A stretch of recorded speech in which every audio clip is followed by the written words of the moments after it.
Hey there PS4 gamers, it's the PS4 Gamer today, and I'm coming with you with Destiny, the Taken King strategy guide on Striker Titans for PvP, aka Crucible. We're going to go over what type of weapons, what type of armor, what type of perks you should use in your subclasses, and I'm also going to be showing you videos of actual gameplay I did as a Striker Titan and how I used the abilities and the perks of the subclass to my advantage. So without further ado, let's go into the armory. Now, as you can see here, I have my loadout. My guns are on the left, my armor's on the right. I have a Doctrine of Passing, I have a Sniper, and I have a Truth. Why do I have this? So, the Doctrine of Passing I use for my short range because when you're using a Fist of Havoc, you want to have short range weapons.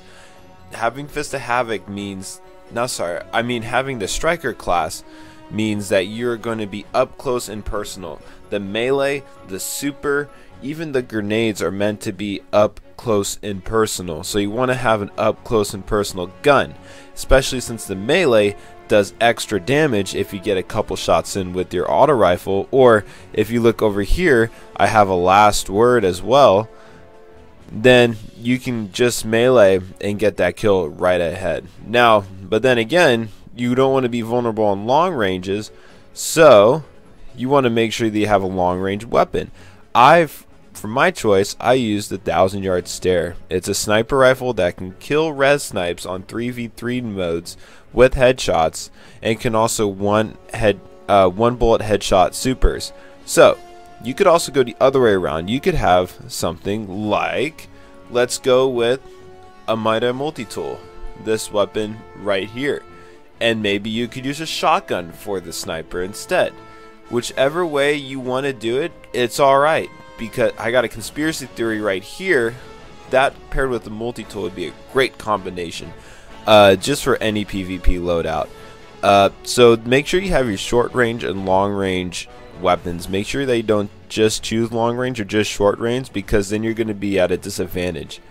And then for my third, I have a Truth, just because I like to secure my heavy rounds, and the Truth is the best rocket launcher out there.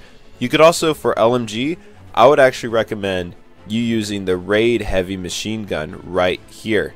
This has great accuracy, great damage, and great rate of fire.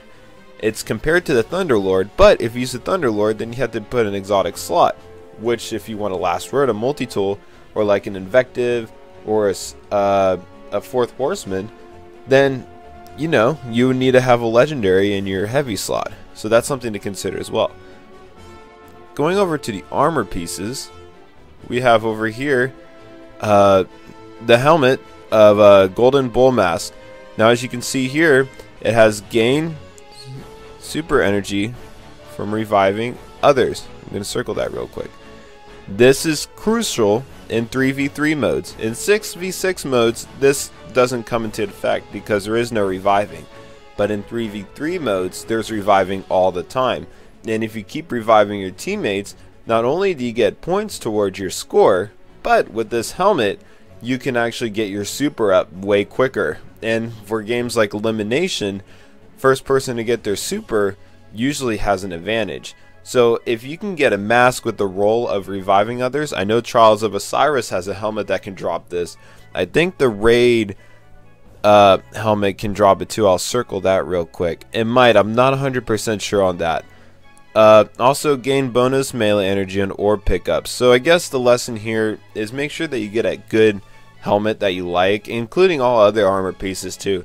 Make sure your armor pieces are going towards your loadout. I'm just using the helmet as an example. So your cloak, your arms, your chest piece, even your artifact if you can. Now I want to go over my personal choice of the exotic to have, and that is the Armentarian chest piece. It has intellect and discipline rolls, which is really good. You gain basically an extra grenade with this, and also you get more heavy weapon, so additional grenade here, and also the increased recovery after 5 seconds from taking solar damage. That's not really too important, but these two over here are crucial. I would really emphasize on using this chest piece, especially because in this subclass over here, you can equip lightning grenades, which are used to suppress and hold down rooms on the map, and is really useful on trying to block enemies where you want them to be. I'll go over that in just a second on what grenades and how the lightning grenade is a good option. But the Armentarian having 2 grenades means that when you throw one and you have one in your inventory, the second one will recharge while you still have one in your inventory. So you usually will always have a grenade on hand if you play your cards right. Something I really recommend. Also, the Chest of Alpalupi is also a good choice. I'll circle it right now. If you're playing on stuff like Trials of Osiris or Elimination, just because those extra orbs from supers can really make the difference between your teammates getting supers as well. And also reviving faster just means that you'll be able to get your teammates faster, which could really put the advantage on your side when it comes to a close firefight. Okay, so let me go into the actual strike class. So first here we see we have lightning grenades. The grenade that sticks to any surface, periodically emitting bolts of lightning. This is a must-have. I will put a star right here. This lightning grenade is the best grenade on the subclass. I would go personally to say the lightning grenade is the best grenade that the Titan has. This grenade, you can throw it on walls and you can corner your enemies and make sure that they don't push forward. If they get hit by that lightning grenade, they lose about 75% of their health, and if they don't realize it's there and they get hit by it again, it's an automatic death. You could put on a revive bubbles and make sure they don't get on revives, or you can block doorways and have your enemies flank behind. I do want to mention the other grenades though. There is the flash grenade right here, which is good. I question it though, just because it'll blind them, but it doesn't do a lot of damage. This grenade too, I would put a question mark by as well, just because the pulse is nice. It creates like a circle, a pulse of arc pulse, but it doesn't do a lot of damage. So I would honestly not really consider using these. If you want to, then maybe the flash, but definitely please choose a lightning grenade when you're doing this class. Also, another thing I want to mention is that when you're choosing your jump, make sure you use increased control. The increased height is good for range, but for Crucible, don't use it. You don't need height to get to many places on the map, except if you fall off the map. But let's be honest, if you're gonna fall off the map, then that's your stupidity. That's not the game's fault. Catapult also isn't really a useful perk. It does a boost of momentum, but it's not as good as increased control. What the control actually does for you is it allows you to strafe. I don't know if you ever heard the term strafing for Titans, but basically what that means is if you're a Titan and if you're up in the air, you can actually keep boosting with your jump button, and you can get around the map quicker than if you're sprinting. This actually makes the Titan the most mobile character in the whole game. If you use this with max agility, you can get to places on the map like no other. It's super quick. You can also use it to dodge bullets in the air with the directional control, so if you see something you can quickly back off. It's not as easy as what I'm making it sound, but it's easier than if you use any other jumps. But this will help you move really fast around the map, which is good for running away as well. Okay, so also I want to mention aftershocks. Aftershocks increases the duration of pulse grenades, lightning grenades, and aftermath. Now, we're all using lightning grenades, so this perk will automatically make use of this. And also, I want to say use aftermath for your striker class. This right here is your Fist of Havoc. You can use these two. I wouldn't really recommend it though, just because aftershocks will, if you put your Fist of Havoc and if let's say you die from it and people don't realize that the aftershocks are on, they will run into your body and they will get killed by those aftershocks. And it's basically like another pulse grenade. It's like a humongous pulse grenade that is on your body. And if, let's say in Trials of Osiris, if you put it on a heavy, they won't go for the heavy because the aftershocks are going to kill them if they try to get the heavy. So you can use it to suppress people as well. It's a super that can kill on instant, and it could also suppress your enemies. And aftershocks will increase the duration of how much it suppresses your enemies. So I'd really recommend using it. Also, another thing that I don't have a picture for, but I'd recommend using, is shoulder charge. Just because it's good when you're in the air and you're trying to get direction, but also if you're running around the map and if you don't have time to switch your weapon, the guys right in front of you, press the melee, unless if he's a Titan running max armor, he should be dead. It's a great alternative to shotguns when running around, and it's very quick and people do not realize what's going on, and plus you don't waste any of your ammo, and it's a one-hit melee kill. What more can you ask for than that? Okay guys, so we're done talking about the subclasses. I guess one more thing I'd like to mention is the armor recovery and agility right here.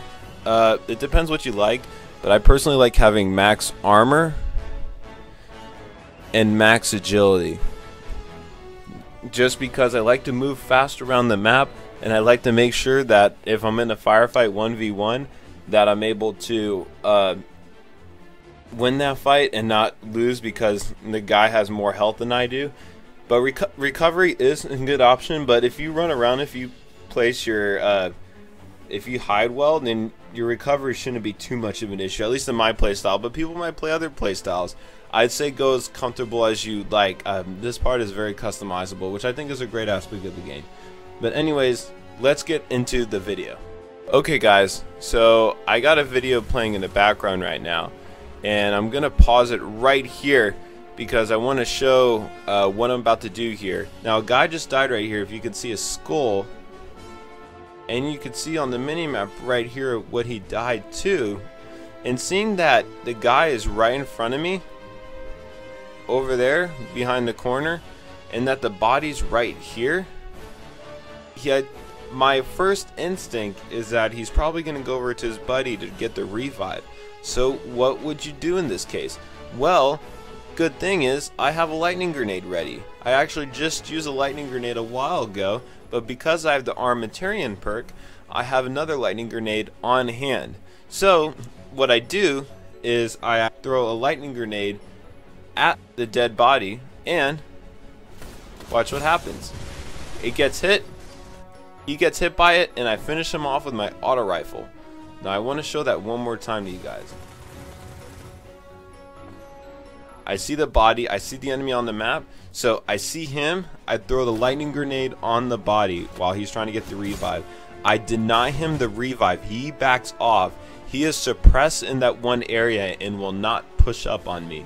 And plus he's down, I have my short range weapon out to finish the kill on him. That's just how effective lightning grenades can be used to suppress your enemies. Okay guys, I have an example here of the melee that you can use as your Titan as well. I'll highlight the melee right here. As you can see, it is fully charged up. And if you didn't hear me before, what the melee does is it does extra damage, which can be really effective in trying to get solid kills. So I see him right here, he pops out of nowhere. What do? So I melee, and look how much health that took off. He was full health, and now he is probably more than 75% of it gone. And now I eventually die because he has a grenade right here. But what if you're in a situation where he punched me and he didn't take that much health off me actually, and there's a teammate right behind me that could just finish him off? He'd be able to do so very quickly with that initial damage. So you can really see how the melee for the Titan can be extremely useful in this scenario. Also, another thing I want to mention is that if you have your perk set up right, this can actually recharge.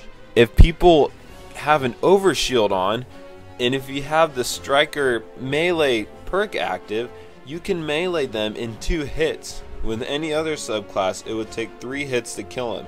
So keep that in mind. The Titan melee is definitely meant well, obviously melees are meant for close quarters, but this one is the most deadly in close quarters, I think. Okay guys, so I have the last clip for you right here.